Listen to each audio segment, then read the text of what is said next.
இங்கே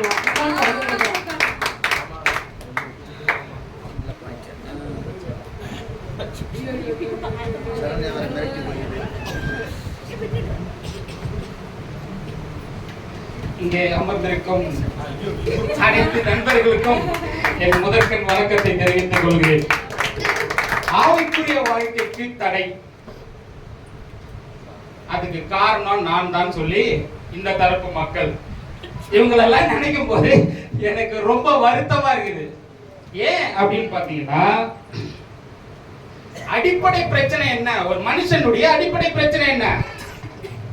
பாவம். அல்லேலூயா.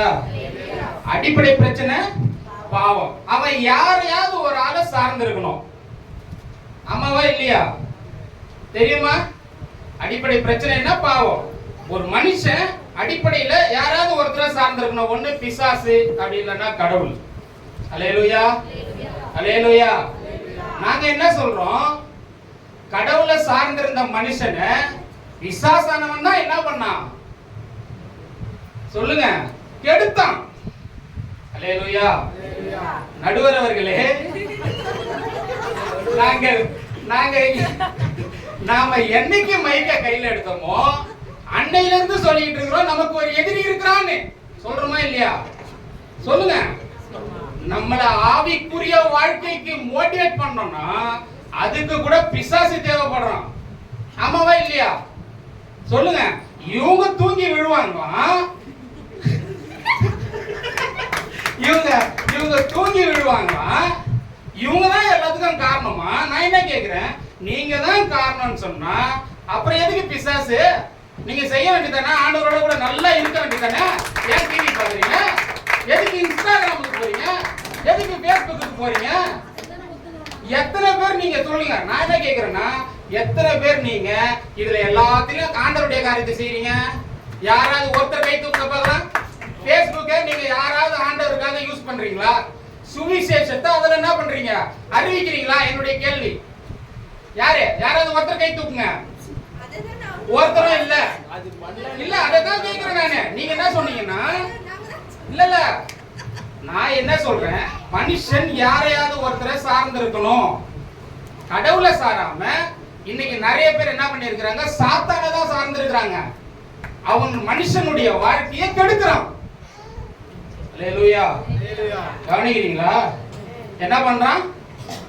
மனுஷனுடைய வாழ்க்கையை கெடுக்கிறான். அதனாலதான் பாருங்க, இவங்களெல்லாம் நினைக்கும் போது உண்மையிலேயே எனக்கு ரொம்ப வருத்தமா இருக்குது. காரணம் ஏன்னா, இவங்க எல்லாம் தன்னை அறியாமையே இவ்வளவு பேர் உட்கார்ந்துட்டு இருக்கிறாங்களே நினைக்கும் போது. காரணம் என்னன்னா, ஆண்டவரை போலதான் நானும் பார்க்க வேண்டியதா இருக்குது இவங்கள. ஏன்னா இந்த உலகத்துல ஒருத்தனும் நீதிமான் இல்ல. எல்லாருமே பாவம் செய்து தேவ மகிமை அற்றவர்கள் ஆயிட்டாங்க. கவனிக்கிறீங்களா? ஒருத்தரும் நீதிமான் கிடையாது. அல்லேலூயா. கவனிக்கிறீங்களா? ஒருத்தரும் நீதிமான் கிடையாது. எல்லாருமே தேவ மகிமை அற்றவர்களாக போயிட்டாங்க. அப்படிப்பட்டவங்கள தான் ஆண்டவர் என்ன பண்றாரு? மீட்க வந்தாரு. அல்லேலூயா. அப்ப மீட்கப்பட்ட ஒருத்தன் எப்படி நடந்துக்கணும்? பரிசுத்தமா நடக்கணும். நடக்க முடியல. ஏன்? எல்லாத்துக்கும் தடையா சாத்தான் தான் என்ன பண்றான்? நிற்கிறான். இவனுடைய வாழ்க்கையில ஒரு மனுஷன் தன்னுடைய வாழ்க்கையை எடுக்கணும்னு சொன்னா, இவன் என்னைக்கு முதல்ல நான் சொல்றேன் பாருங்க, ஆதியாகமத்துல இருந்தே சொல்றேன், மனுஷன் செஞ்ச மிகப்பெரிய தப்பு என்ன? கீழ்ப்படியாமை. அல்லேலூயா. கீழ்ப்படியாம. என்ன கீழ்ப்படியாம? பழத்தை தின்னது பெருசு இல்லைங்க, கர்த்தர் வார்த்தையை மீறினது. இன்னைக்கு யார் கர்த்தருடைய வார்த்தையை மீறாம இருக்கிறீங்க? சொல்லுங்க. எதிரணியில் இருக்கிற ஒவ்வொருத்தையும் பார்த்து நான் கேட்கிறேன், யாராவது நீங்க ஆண்டவருடைய வார்த்தையை மீறாம இருக்கிறீங்களா? சொல்லுங்க. சரி, வார்த்தையை விட விட்டுருங்க. 10 கட்டளையை கொடுத்தாரு. 10 கட்டளையில என்ன தெரியுது உங்களுக்கு? 10 கட்டளை ஏன் தேவன் கொடுத்தாரு இஸ்ரவேல் ஜனங்களுக்கு? அந்த 10 கட்டளை தான் இன்னைக்கு உங்களுக்கு எனக்கும் கூட இருக்கு. அல்லேலூயா. அந்த 10 கட்டளை எதுக்கு கொடுத்தாரு?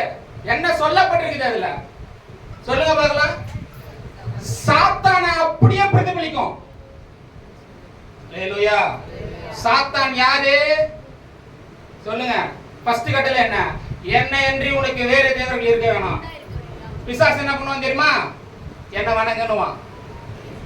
அல்லேலூயா. கவனிக்கிறீங்களா? என்ன பண்ணுவான்? இங்க வாப்பா, இங்க ஒரு கோயில் இருக்குது, அங்க போயிட்டு வந்துடலாம். நல்லா கவனிங்க. எதிரடியில் அமர்ந்திருக்கும் அனைவருக்கும் நான் சொல்லுகிறேன், காதால் நன்றாக கேளுங்கள். பிசாசு என்ன சொல்லுவா? வாங்க, இங்க ஒரு பக்கத்துல ஒரு கோயிலுக்கு போயிட்டு என்ன பண்ணலாம், ஒரு சின்ன பூஜை போட்டு வந்துடலாம். ஆனா தேவன் என்ன சொல்றாரு? என்னை அன்றி உனக்கு வேறு தேவர்கள் இருக்க வேண்டாம். எதிரணியில் இருக்கிறவங்க திரும்ப ஒரு கேள்வியை கேட்கிறேன். இரண்டாவது கட்டளை என்ன? யாதொரு விக்கிரகத்தையும் உண்டாக்க வேணாம். ஆனா நீங்க என்ன பண்ணுவீங்க? சொல்லுங்க, சொல்லுங்களேன். என்ன? யாதொரு விக்கிரகத்தை உண்டாக்க வேணாம்னா நீங்களே என்ன பண்ணுவீங்க? எதனா ஒண்ணு உண்டு பண்ணி வச்சுப்பாங்க. இப்படி 10 கட்டளையும் பாத்தீங்கன்னு சொன்னா பிசாசு அப்படியே பிரதிபலிக்கும். இதுல இன்னொரு விஷயம் என்னன்னா, மோசே இந்த 10 கட்டளையில 2 தான் சொன்னேன். ஆனா நீங்க அப்படியே பாத்தீங்கன்னு சொன்னா கரெக்டா என்ன பண்ணுங்க, ஓய்வு நாள அனுசரிக்க வேணும், தாய் தகப்பனை கனம் பண்ண வேணும். கவனிக்கிறீங்களா? கொலை செய்யாதிருப்பாயாக, விபச்சாரம் செய்யாதிருப்பாங்க, அப்புறம் என்னது, பொய் சாட்சி சொல்லாதிருப்பாயாக, இச்சையாதிருப்பாயாக 10 கட்டளையும் சாத்தானுடைய முழு, நல்லா கவனிங்க, அவனுடைய உள்ளத்தை அப்படியே பிரதிபலிக்கக்கூடிய விஷயமா இருக்கும். இதெல்லாத்தையும் நாம என்ன பண்ணக்கூடாதுன்னா டச் பண்ணக்கூடாது. கவனிக்கிறீங்களா? இந்த 10 கட்டளைய கர்த்தர் ஏன் கொடுத்தாரு? மனுஷன் உன் மேல அன்பு வச்சதுனால சாத்தான் இடத்துல இருந்து மீட்கும்படியாக தான் இந்த 10 கட்டளையை கொடுத்தாரு. அல்லேலூயா. கவனிக்கிறீங்களா? நீ கொலை செய்ய கூடாதுன்னு சொல்லுது என்னது கட்டளை. ஆனா நீ கொலை செஞ்சனா அந்த கட்டளையை தொட்டுட்ட. இப்ப அந்த கட்டளையை தொட்டனா அதனுடைய பாதிப்பு உனக்கு வரும். பொய் சொல்லாத அப்படின்னு சொல்லப்பட்டது கட்டளை. நீ அதை தொட்டுட்டனா அதனுடைய பாதிப்பு உனக்கு வரும். ஏன்னா அந்த கட்டளைகள் எப்படிப்பட்ட கட்டளைகள்னு மோசே சொல்றாரு. யாரு? இஸ்ரவேல் ஜனங்களை வழிநடத்தின மோசே சொல்றாரு. என்னன்னு சொல்றாரு? வாசிங்க. ஏன்னா ஆதாரத்தோட சொல்லணும் எதிரணிகாரங்களுக்கு, இல்லனா என்ன பண்ண முடியாது, அவங்களுக்கு விளங்காது. வாசிங்க. உபாகமம் 33:2ல மோசே தன்னுடைய வாழ்நாள் முழுசா செலவிழந்து மரிக்கிற தருவாயில தேவன் எப்படி வழிநடத்தினார் அப்படிங்கறத அவர் என்ன பண்றாரு?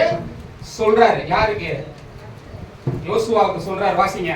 கர்த்தர் சீனாயிலிருந்து எழுந்தருளி சேயீரிலிருந்து அவர்களுக்கு உதயமானார். பாரான் மலையிலிருந்து பிரகாசித்து 10,000களான பரிசுத்தவான்களோடு பிரசன்னமானார்.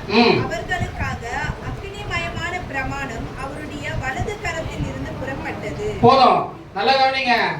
பிரமாணங்கள் எப்படிப்பட்ட பிரமாணங்கள்? அந்த 10 கட்டளையும் அக்கினிமயமான பிரமாணம். நல்லா கவனிங்க.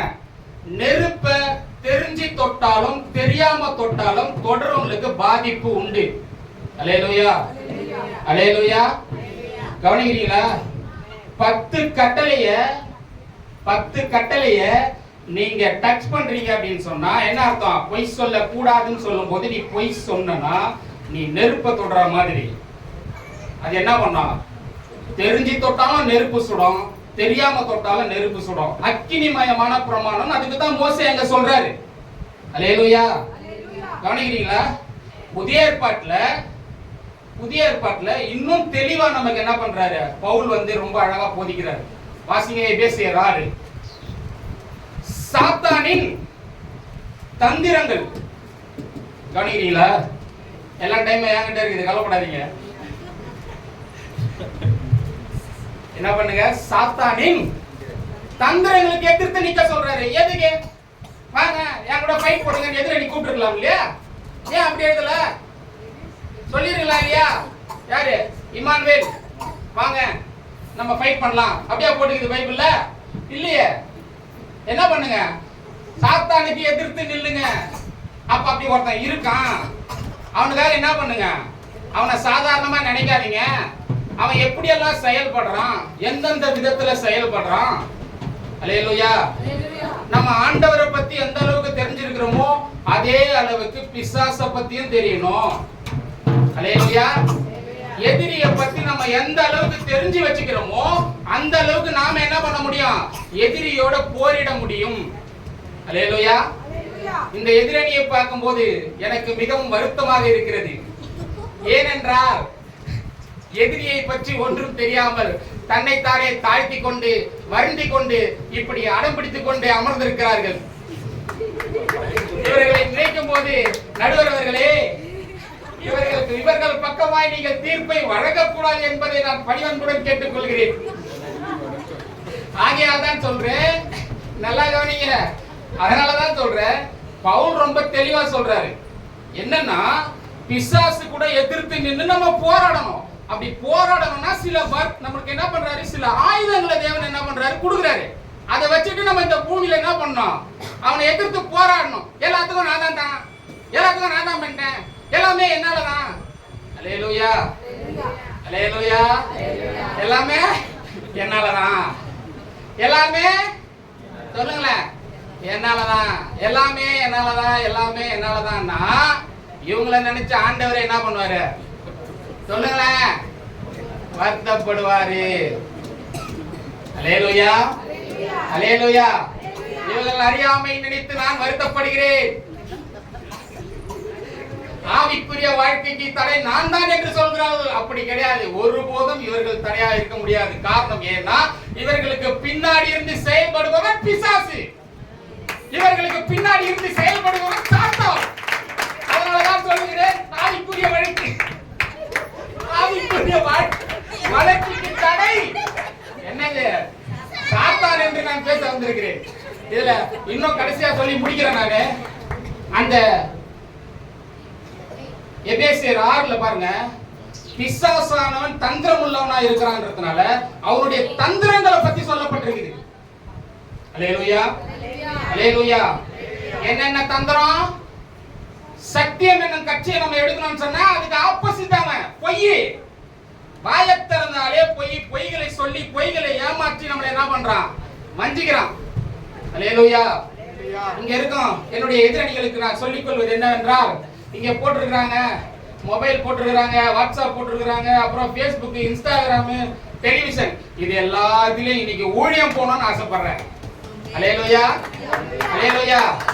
இவங்க சொல்றாங்க எல்லாத்துக்கும் நாங்க தான் காரணம், அதனால நாங்க தான் சொல்லி அப்படியே உட்கார்ந்துக்கிறாங்க. நீங்க உட்கார வேணாம். அல்லேலூயா. நீங்க ஒருபோதும் உட்கார வேணாம். சங்கீதம் 1:1ல சொல்ற மாதிரி என்ன பண்ணுங்க, நடவாமல் உட்காராமல் என்ன பண்ணுங்க, ஓடிக்கிட்டே இருங்கன்ற. நானு எதெல்லாம் உங்களுக்கு வாய்ப்பு கிடைக்குதோ, என்ன வாய்ப்பெல்லாம் கிடைக்குதோ அதெல்லாம் என்ன பண்ணுங்க, அவருடைய வார்த்தையை, அவருடைய வசனத்தை என்ன பண்ணுங்க, சொல்லிக்கிட்டே இருங்க. அல்லேலூயா. அதை பார்க்கும் மக்கள் மனம் திரும்பட்டும். நீங்கள் உலகமெங்கும் போய் சுவிசேஷத்தை பிரசங்கின்னு சொன்னாரு. இன்னைக்கு நாம மூலியமா யூடியூப்ல என்ன பண்ணோம், நிகழ்ச்சிங்க போவோம். உங்க மூலியமா என்ன பண்ணோம், இன்ஸ்டாகிராம்ல போவோம். அல்லேலூயா. பாருங்க, இவங்களை நினைச்சா எனக்கு இன்னும் வருத்தமா இருக்குது. ஏன்னா நான் பாருங்க ரொம்ப அழகா இருக்கிறேன்னு போடுவாங்க, சில நேரத்துல என்ன போடுவாங்க, ரொம்ப வருத்தமா இருக்கிறேங்க அப்படின்னு ஒரு ஸ்டேட்டஸ் போடுவாங்க. நான் என்ன சொல்றேன், அப்படியெல்லாம் போடாதீங்க, அதெல்லாம் வேஸ்ட். அதெல்லாம் வேஸ்ட். அப்படி பண்ணாதீங்க. என்ன வாய்ப்பு கிடைச்சாலும் அவருடைய வார்த்தையை என்ன பண்ணுங்க, பிரசங்கம் பண்ணுங்க. நீங்க எல்லாரும் அவருக்கு ஊழியக்காரா இருக்கணும்னு அவருடைய ஆசை. அல்லேலூயா, அல்லேலூயா. சத்தியத்தை என்ன பண்ணுங்க, அறிந்து கொள்ளுங்க. அப்புறம் என்ன, பிசாசு உங்களை எப்படி வஞ்சிப்பான்னு சொன்னா பொய்னால வஞ்சிப்பான். ரெண்டாவது என்ன, அநீதி. அநீதி நல்லா கவனிங்க. அநீதி, நீங்க நீதியான ஒரு காரியத்தை பண்ணிட்டு தேவனிடத்துல போகவே முடியாது. உங்க நீதி நிமித்தம் கடவுள் உங்களை என்ன பண்ணல, தெரிந்து கொள்ளல.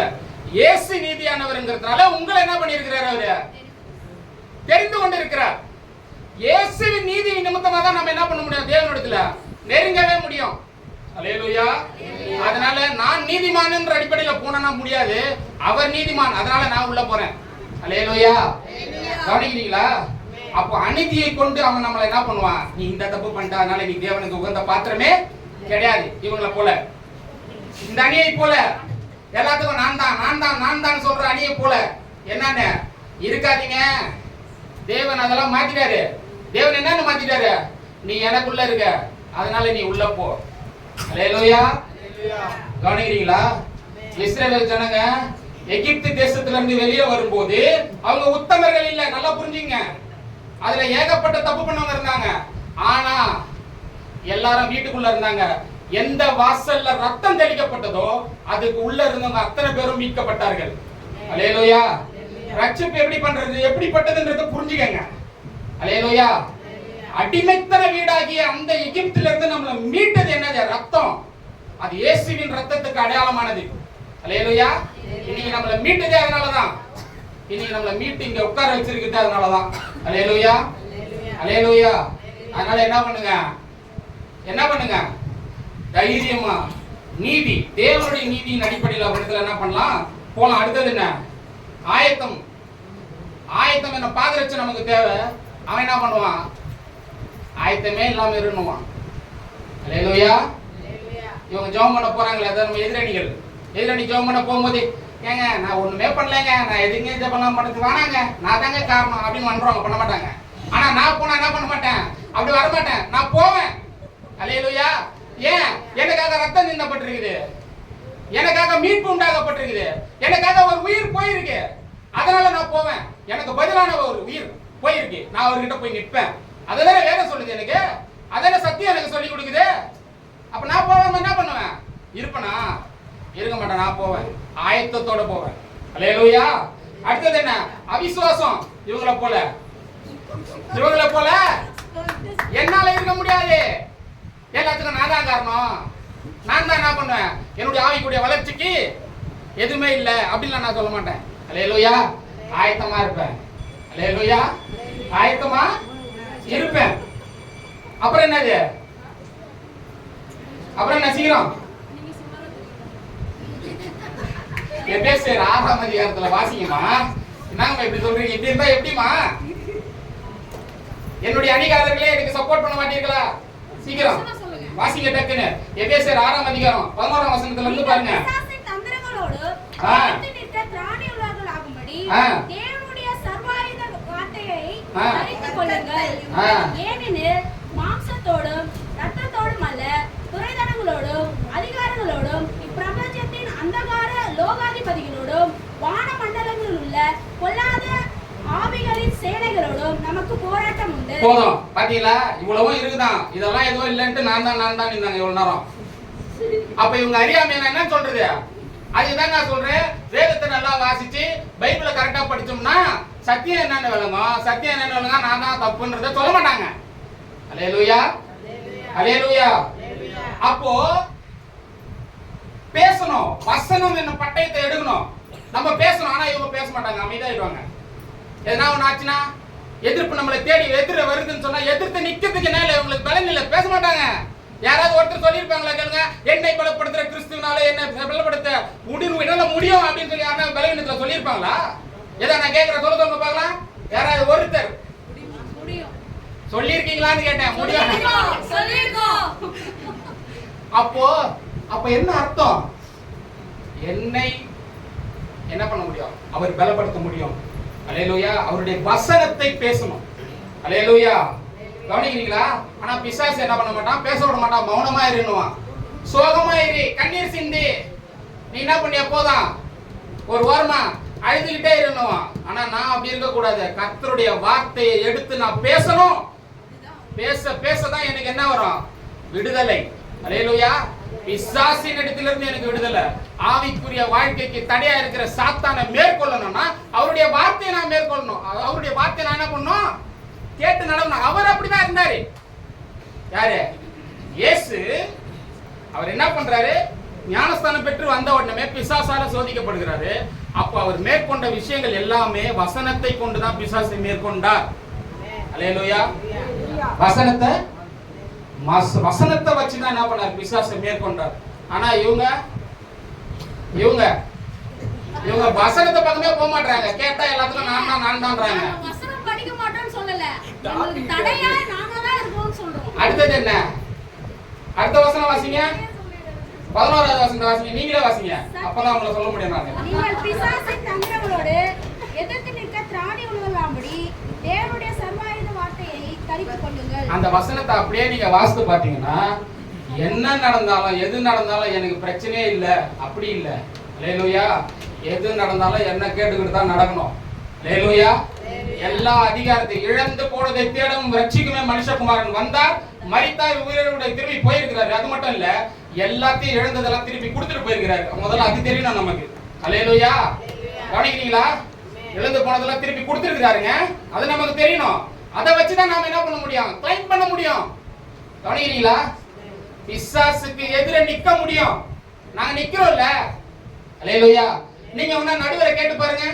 ஒவ்வொரு நாளும் அதிகாலையில அவருக்கு சில பிரச்சனைகள் வரும்போது அவர் நிக்கிறாரு எதிர்த்து. கேளுங்க. ஒவ்வொரு நாளும் நம்ம கிட்டே சொல்லியிருக்காரு பிசாசை எப்படி எதிர்த்து நிக்கிறாருன்னு. இல்லன்னு சொல்ல முடியுமா? எதிரடியை பார்த்து கேட்கிற சொல்ல முடியுமா? இல்ல. எவ்வளவு பிரச்சனை இருக்கு, அந்த பிரச்சனையை எப்படி எதிர்த்து நிக்கிறாருன்னு அவர் கேளுங்க. அதனாலதான் நான் சொல்றேன், ஆவிக்குரிய வாழ்க்கைக்கு தடை எது? சாத்தான் தான். அல்லேலூயா. அல்லேலூயா. இன்னொரு விஷயம், நீங்க விழித்து இருக்கணும் அப்படின்றது தான் அவருடைய விருப்பம். ஆனா சாத்தானை பொறுத்த வரைக்கும் நீங்க எப்போதும் தூங்கிட்டு இருக்கணும். அல்லேலூயா. நீதிமொழிகள்ல கூட ஒரு வாசனை இருக்கு. என்னன்னு? இன்னும் கொஞ்சம் தூங்கட்டும், இன்னும் கொஞ்சம் தூங்கட்டும், கை முடிக்க கொண்டு நித்திரை செய்யட்டும் என்பாயே. அல்லேலூயா. உன் தரித்திரம் வழிப்போக்கனை போலவும் வாழ்க்கையா உருப்படலன்னு சொன்னா ரொம்ப நேரம் படுத்து தூங்குறதுனால. அல்லேலூயா. 6 மணி நேரம் தூக்கம் போதும். அதுக்கு மேல என்ன பண்ணக்கூடாது? தூங்க கூடாது. அல்லேலூயா. எல்லா தப்பும் இவங்க பண்ணிட்டு இவங்களே ஒத்துக்கிட்டாங்க பாருங்க. அதான் பெரிய விஷயம். அதனால நடுவரே, தீர்ப்பை சரியாக வழங்கும்படி கேட்டுக்கொள்கிறேன். இதுக்கு பயப்படுத்த எல்லாம் நல்ல வாழ்க்கை வணங்கி விடைபெறுகிறேன். நன்றி, வணக்கம்.